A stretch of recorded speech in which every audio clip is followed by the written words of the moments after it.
عزیز طلباء و طالبات، ہمارے آج کے لیکچر کا موضوع ہے شمالی ہند میں اردو شاعری کے اولین نقوش۔ اردو کا آغاز و ارتقاء مختلف مقامات پر مختلف ناموں سے ہوا۔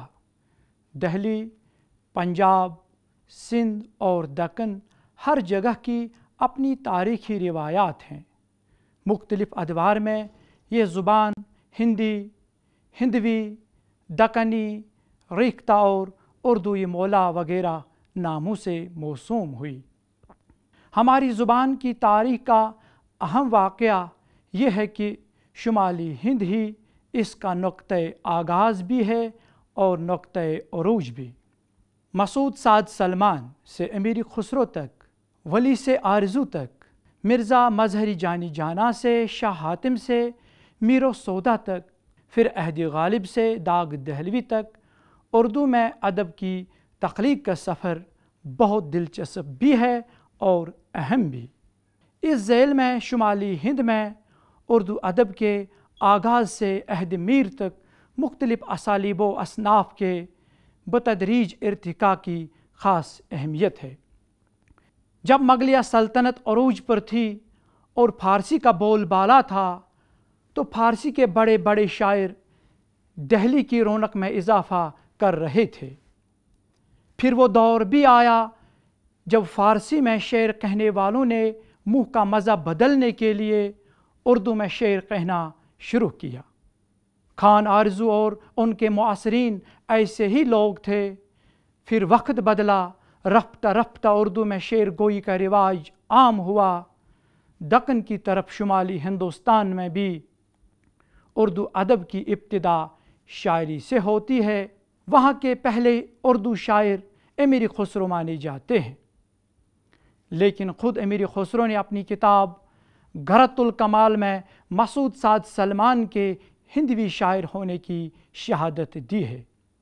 شاید امیر خسرو نے ان کا دیوان دیکھا ہوگا، لیکن مسعود سعد سلمان اور ان کے دیوان کا صرف تذکرہ ہوا ہے، دیوان کہیں دستیاب نہیں ہے۔ اس لیے دہلوی اردو کا پہلا شاعر امیر خسرو کو ہی ماننا پڑتا ہے۔ وہ فارسی کے باکمال شاعر ہیں، لیکن ان کا ہندوی کا شاعر ہونا بھی مسلم ہے، اس لیے کہ انہوں نے اپنی کتاب گھرۃ الکمال کے دیباچے میں اس کا اعتراف کیا ہے۔ لیکن وہ اپنے ہندوی کلام کو خود بہت زیادہ اہمیت نہیں دیتے، تفنن طبع کے لیے لکھتے تھے اور اپنے دوستوں میں تقسیم کرتے تھے۔ شاید یہی وجہ ہے کہ انہوں نے اپنا ہندوی کلام باقاعدہ طور پر جمع نہیں کیا اور ان سے منسوب ریختوں، پہیلیوں اور کہے مکرنیوں کی کوئی مخطوطاتی بنیاد نہیں ہے۔ ان کا ہندوی کلام اپنی مقبولیت کی وجہ سے سینہ بسینہ منتقل ہوتا رہا ہے اور ان 7 صدیوں میں وہ ہماری لوک روایات کا حصہ بن گیا ہے۔ امیر خسرو کی زبان 14ویں صدی کی اردو کے مقابلے میں صاف ہے۔ ان کا کلام کچھ ٹھیٹھ کھڑی بولی میں، کچھ خالص برج بھاشا میں اور کچھ دونوں بولیوں کی آمیزش لیے ہوئی زبان ہے۔ اس زمانے میں اردو چونکہ مقبول نہیں ہوئی تھی، اس لیے انہوں نے اپنے کلام کو ہندوی کہا ہے۔ انہوں نے خود گھرۃ الکمال کے دیباچے میں کہا ہے، کوٹ، میں نے ہندوی میں نثر بھی لکھی ہے اور شعر لکھے ہیں، لیکن اپنے دیوان میں ہندوی کلام اس لیے شامل نہیں کیا کہ فارسی زبان کی لطافت و حلاوت ہندوی پیوند کاری کی متحمل نہیں ہو سکتی۔ تاہم ضرورت کے تحت بعض جگہوں پر ہندوی الفاظ کی پیوند کاری کی ہے، مگر اس کا یہ مطلب نہیں کہ خسرو کو ہندوی زبان سے لگاؤ نہ تھا یا وہ اس سے حقیر و کمتر خیال کرتے تھے، بلکہ وہ ہندوی زبان سے لگاوٹ اور عقیدت کا برملا اظہار کرتے ہیں۔ بلکہ یہ کہوں تو بیجا نہ ہوگا کہ ہندوستان کے طیور بھی مجھ سے ہندوی میں گفتگو کرتے ہیں، انکوٹ۔ خسرو کی اس پیوند کاری نے نہ صرف 2 زبانوں کو ملا دیا بلکہ ایک نئی زبان کی تشکیل کی راہ ہموار کر دی۔ اردو شعراء میں امیر خسرو کو یہ اہمیت حاصل ہے کہ انہوں نے ہندوستانی تہذیب کو شاعری میں سمو دیا اور اردو کے بالکل ابتدائی دور میں اس سے توانائی اور جدیدیت عطا کر دی۔ عبد المجید سالک اپنی کتاب مسلم ثقافت ہندوستان میں لکھتے ہیں کہ کوٹ خسرو کی زبان اس زمانے میں عوام کی زبان بن چکی تھی، اور انصاف یہ ہے کہ وہ اردو زبان کے سوا کچھ نہیں، انکوٹ۔ رام بابو سکسینہ لکھتے ہیں کوٹ امیر خسرو اردو کا شاعر و ادیب ہی نہیں، اردو کا موجد بھی ہے، انہوں نے ابتدائی اردو کو تخلیقی درجہ بھی دیا ہے، انکوٹ۔ امیر خسرو کے یہاں اولین اہمیت اس پیوند کاری کی نظر آتی ہے جس سے اردو اور فارسی کا اشتراک عمل میں آیا۔ اس کے لیے ان کا طریقہ کار یہ تھا کہ پہلا مصرع فارسی میں اور دوسرا اردو میں لکھتے۔ خسرو کے اس طریقہ کار کو اس قدر اہمیت حاصل ہوئی کہ بعد کے شعراء نے بڑی شد و مد سے اس کی تقلید کی۔ خسرو کا دوسرا منفرد اور دلچسپ طریقہ یہ تھا کہ انہوں نے ایک ہی شعر میں آدھا مصرع فارسی کا اور آدھا اردو کا استعمال کیا۔ ملاحظ ہو یہ اشعار: زحال مسکیں مکن تغافل درائے نینا بنائے بتیاں، کتاب ہجران دارم اے جاں نہ لیہو کاہے لگائے چھتیاں، شبان ہجران دراز چوں زلف و روز وصلت چوں عمر کوتا، سکھی پیا کو جو میں نہ دیکھوں تو کیسے کاٹوں اندھیری رتیاں۔ خسرو کے اس انداز کی تقلید بھی بڑے پیمانے پر ہوئی۔ اس میں شک نہیں کہ خسرو کی اس اختراع اور پیوند کاری میں فارسی الفاظ کی شان و شوکت زیادہ نمایاں ہے، مگر فروغ زبان کے سلسلے میں یہ اولین مثالیں قابل قدر ضرور ہے۔ ان کی تقلید میں بہت سے فارسی الفاظ گس گسا کر اردو کے ساتھ ہم آہنگ ہو گئے، یہاں تک کہ ان کی پرانی صورتوں کو شناخت کرنا ممکن نہیں نظر آتا۔ اگرچہ اس طرح کی شاعری میں کوئی فنی اہمیت نہیں ہے، لیکن لسانی اعتبار سے یہ کافی اہمیت کی حامل ہے۔ خسرو نے غزل کی حیت قبول کرنے کے ساتھ ساتھ گیت اور دوہے کی روح سے بھی ہمکنار کر دیا، اور اس میں چیزوں کے حقیقی خد و خال کو اجاگر کرتے ہیں۔ ملاحظ ہو یہ دوہا: خسرو دریا پریم کا الٹی وا کی دھار، خسرو دریا پریم کا الٹی وا کی دھار، جو اترا سو ڈوب گیا جو ڈوبا سو پار۔ خسرو کی شاعری میں محبت کا ہندوستانی انداز غالب ہے۔ وہ عورت کے جذبات کو اظہار کی آزادی عطا کرتے ہیں اور اپنے عرضی میلانات کو تصوف کے پردے میں چھپانے کی کوشش نہیں کی۔ ان کی شاعری وصل و فراق میں ورافت خیالی کو جنم دیتی ہے۔ اردو شاعری میں عورت کے جذبات کو بیان کرنے کا انداز خسرو کے یہاں منفرد ڈگر میں ملتا ہے۔ انہوں نے اردو غزل کو ایک انوکھی لے سے متعارف کروایا، بقول انور سدید کوٹ: امیر خسرو نے اردو غزل کو گیت کا رس اور نغمگی عطا کی اور گیت کی صنف کو دوہے کے ساتھ ہم آہنگ کر دیا۔ دوہا غزل کے مفرد شعر کی طرح زندگی کی کسی عمومی حقیقت کو ایجاز و اختصار سے پیش کرتا ہے۔ اس کے آخر میں فارسی غزل کی طرف قافیے کا التزام بھی ہوتا ہے اور پورا مضمون دو مصروں میں سما جاتا ہے۔ امیر خسرو نے غزل کی حیت کو دوہے کی زمین قرار دیا اور اس میں ہندوی تہذیب اور مزاج کے بیچ بو دیے، انکوٹ۔ زبانی دہلی کھڑی بولی کی شکل میں مسلمان لشکروں، صوفیوں اور ہندی بھگتوں کے ذریعے پورے ہندوستان میں پھیل گئی اور 14ویں صدی تک رابطے کی زبان کی حیثیت حاصل کر چکی تھی۔ ہندی شاعری میں 15ویں صدی کی ہندوستان کی سب سے مستند شکل ہمیں کبیر داس کے کلام میں ملتی ہے۔ زبان دہلی یعنی اردو پنجاب میں بھی اپنا گھر کر رہی تھی اور اس کا ثبوت گرو گرانتھ صاحب میں شامل گرو نانک کا کلام ہے۔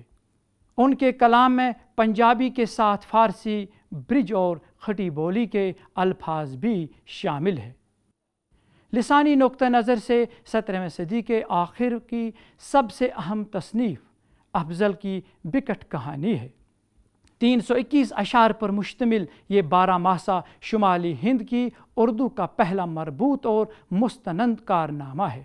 12 ماسہ وہ صنف سخن ہے جس میں فراق زدہ عورت جس کا پیا بدیشی چلا گیا ہے اپنے ہجر کی کلفتوں کا ذکر دردناک انداز میں کرتی ہے۔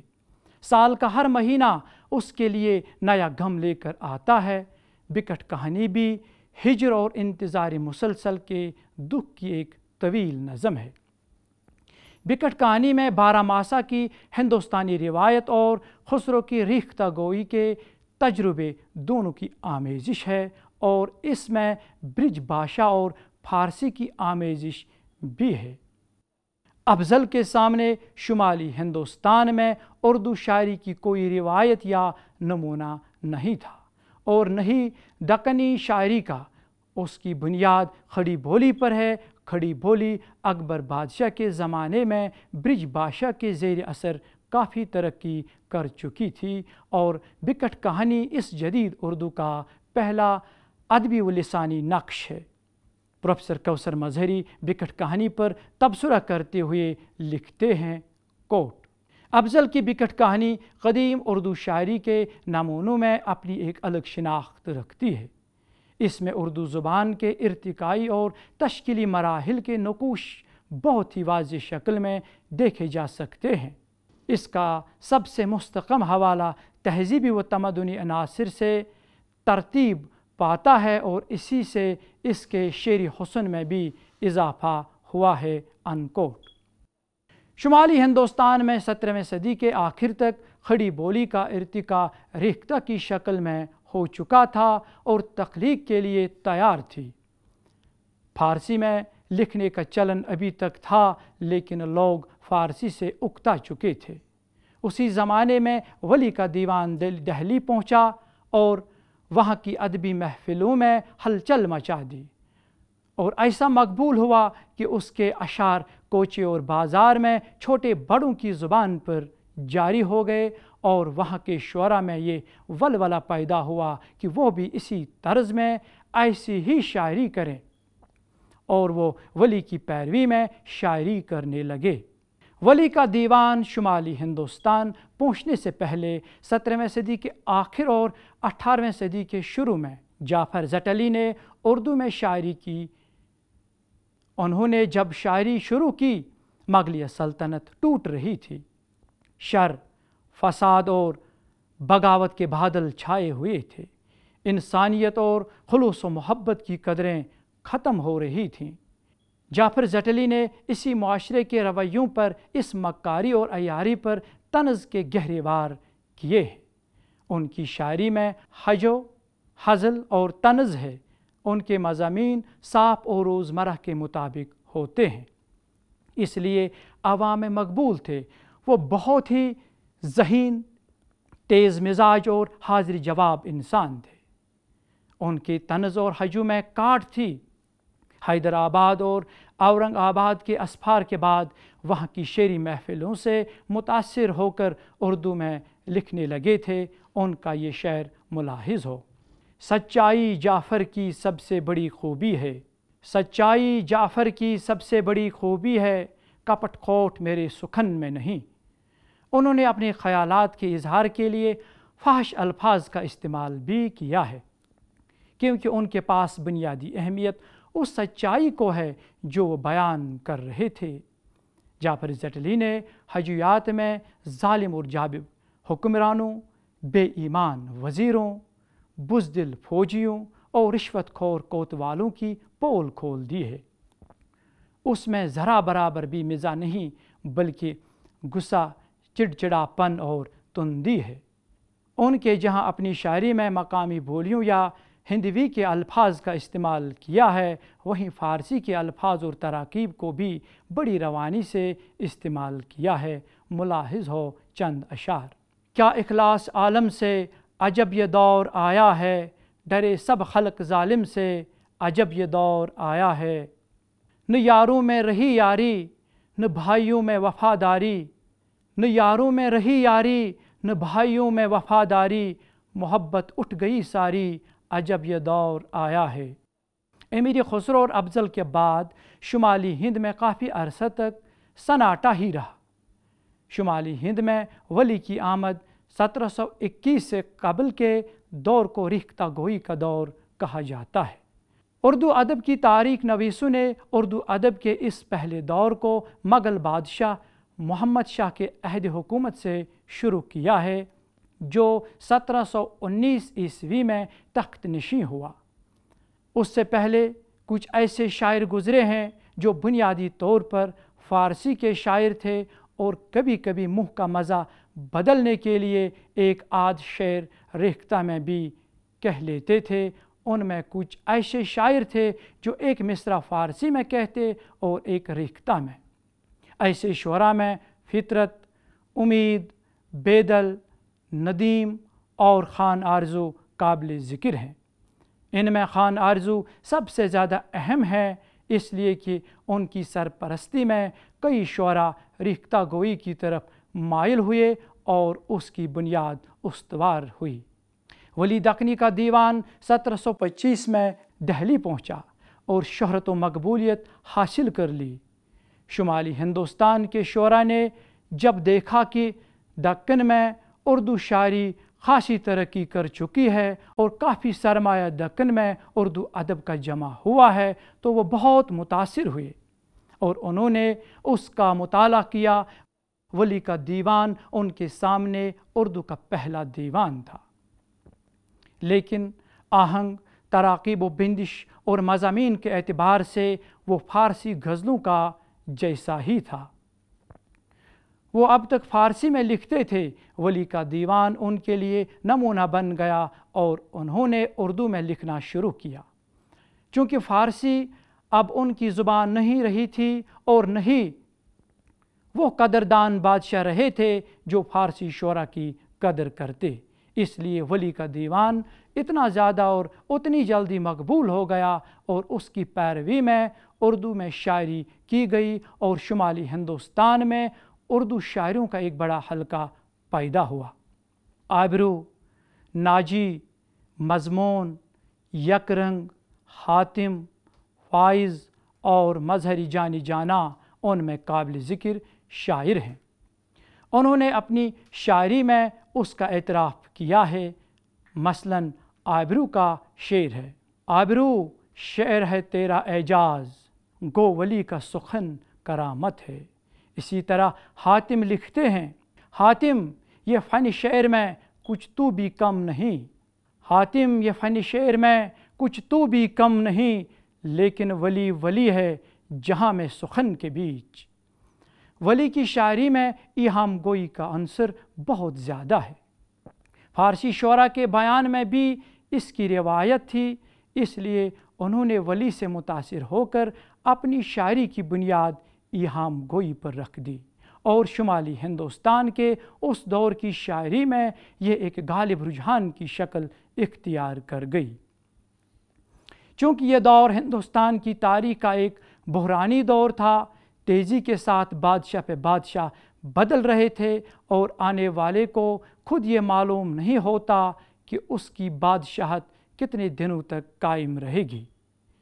جب حکمران ہی بے یقینی کے شکار تھے تو ملکی نظام اور قوم سے اس کا رشتہ ہی ٹوٹ چکا تھا۔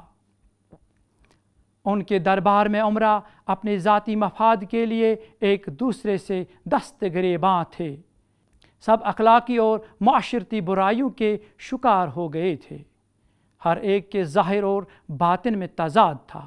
اسی سیاسی، تہذیبی اور معاشرتی ماحول میں اردو شعراء بھی ایہام گوئی کی طرف متوجہ ہوئے۔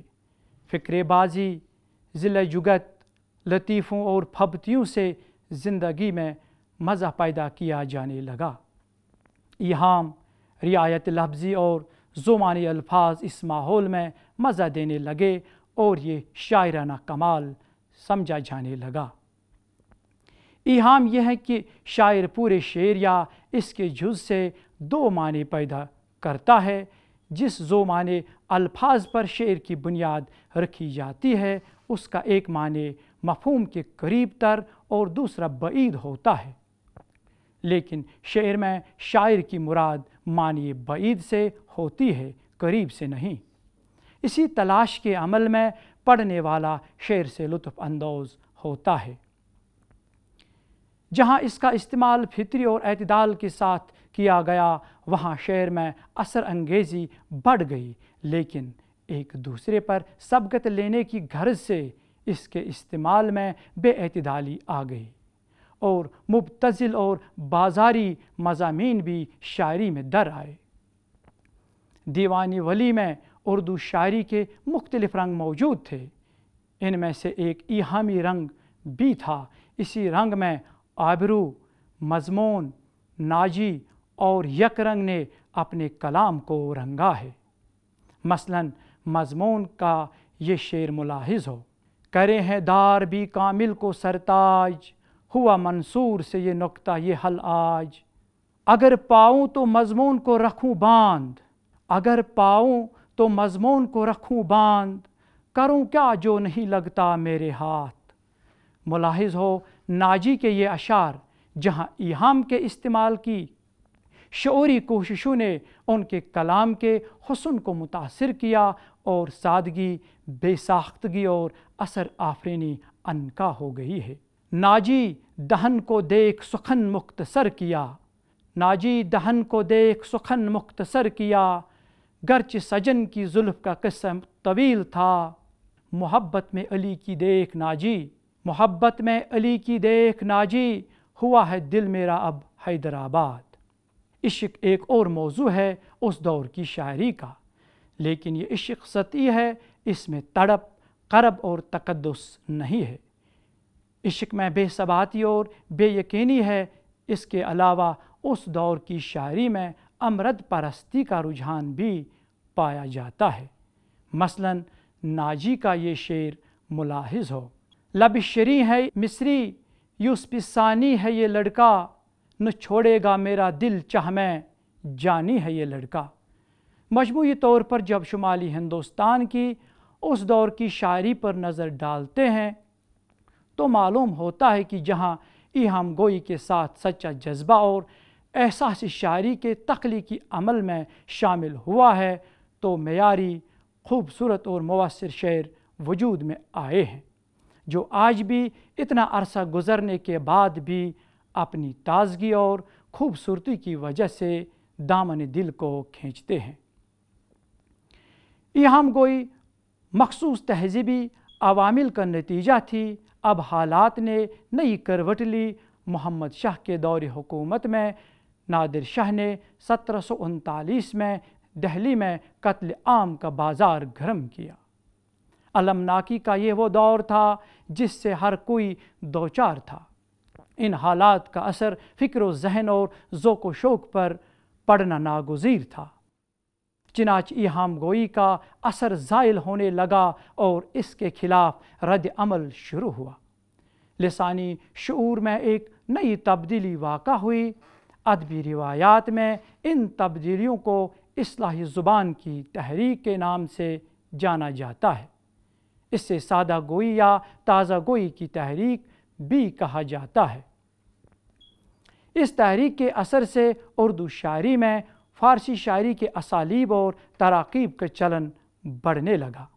ایہام گوئی کے رد عمل میں مرزا مظہر جانی جانا اور ظہر الدین حاتم کا نمایاں رول رہا ہے۔ مرزا جانی جاں شعر میں صنعت گری کے قائل نہ تھے، انہوں نے ایہام گوئی سے پرہیز کیا بلکہ اس کے خلاف فضا بھی ہموار کی۔ مرزا مظہر جانی جانا کی کوششوں سے اردو شاعری میں سادگی کا رجحان بڑھا اور اصلاحی زبان کو مقبولیت ہوئی۔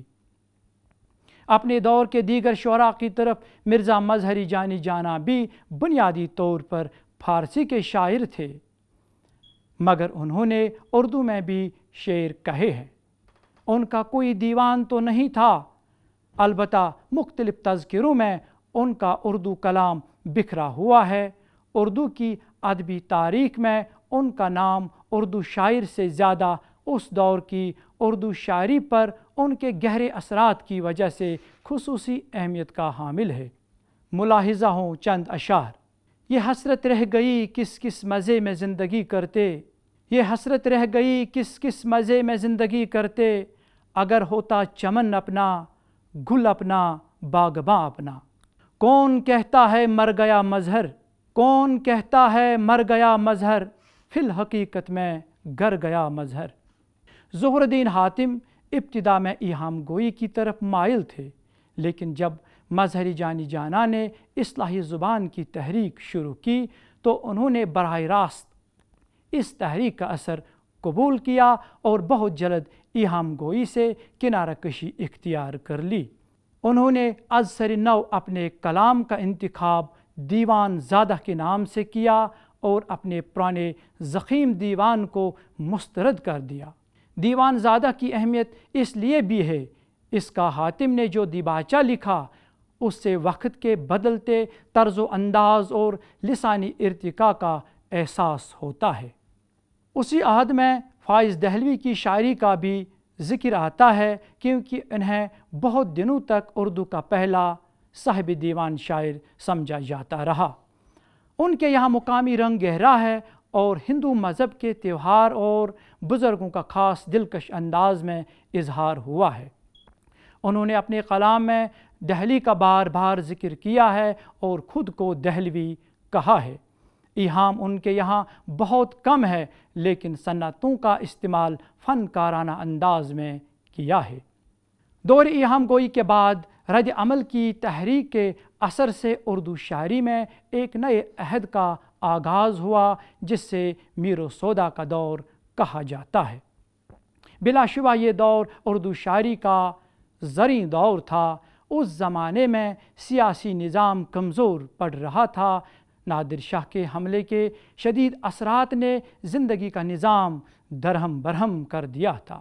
سیاسی، معاشی اور سماجی زندگی کی پرچھائیاں اس دور کی شاعری میں نمایاں ہیں۔ میر، سودا اور درد ہم اثر اور ایک ہی تہذیبی دور کے شاعر ہیں، مگر تینوں اپنی اپنی جداگانہ ادبی شناخت رکھتے ہیں۔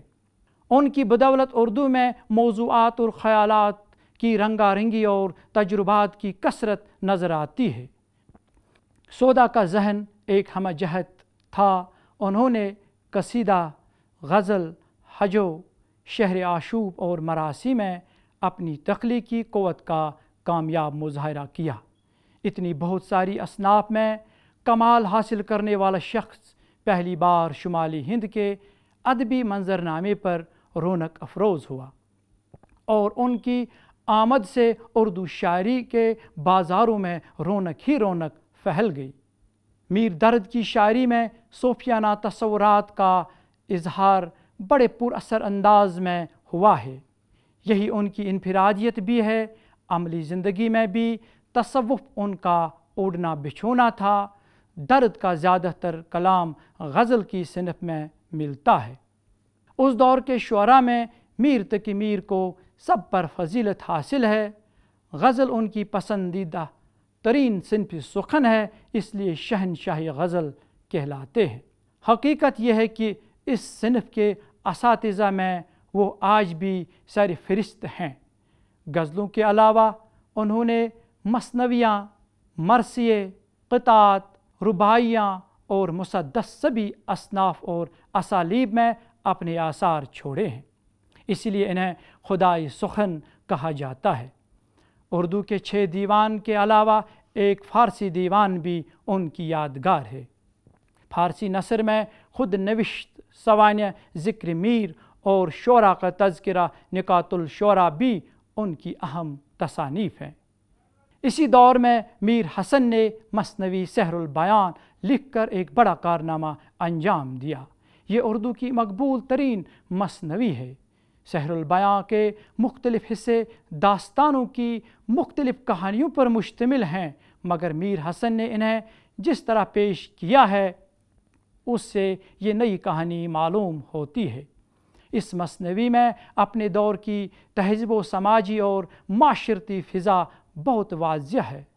اس مثنوی کا حسن اس کے اسلوب بیان میں ہے جو سادہ مگر دلکش ہے۔ اس میں جا بجا محاکات آفرینی اور جذبات نگاری کی بیش بہا مثالیں ملتی ہے۔ عہد میر کے کچھ اور شعراء بھی قابل ذکر ہیں، جن میں شاہ محمدی بیدار، جعفر علی حسرت، انعام اللہ خان یقین، شیخ قدرت اللہ قدرت اور ہدایت اللہ خان ہدایت قابل ذکر ہیں۔ شمالی ہند میں اردو شاعری کا یہ دور غیر معمولی ترقی کا دور تھا، جس کا نقطۂ آغاز مرزا مظہری جانی جانا تھے اور نقطۂ عروج میر اور سودا۔ اس دور تک آتے آتے اردو زبان فارسی کی محتاج نہیں رہی اور اپنے قدموں پر کھڑا ہو کر ہر خاص و عام کی زبان بن گئی۔ شعر و سخن کا چرچا ہونے لگا، مشاعروں کی محفلیں سجنے لگیں اور مختلف اصناف کو فروغ حاصل ہوا۔ کئی نئے اسالیب کی بنیاد پڑی، جن کے نتیجے میں شعر و ادب کے نئے دبستان وجود میں آئے۔ اس کے بعد مختلف شعراء نے عہد بعہد اردو شاعری کو ترقی کی راہ پر گامزن کرنے میں اپنا اہم رول ادا کیا اور یہ سلسلہ آج بھی جاری و ساری ہے۔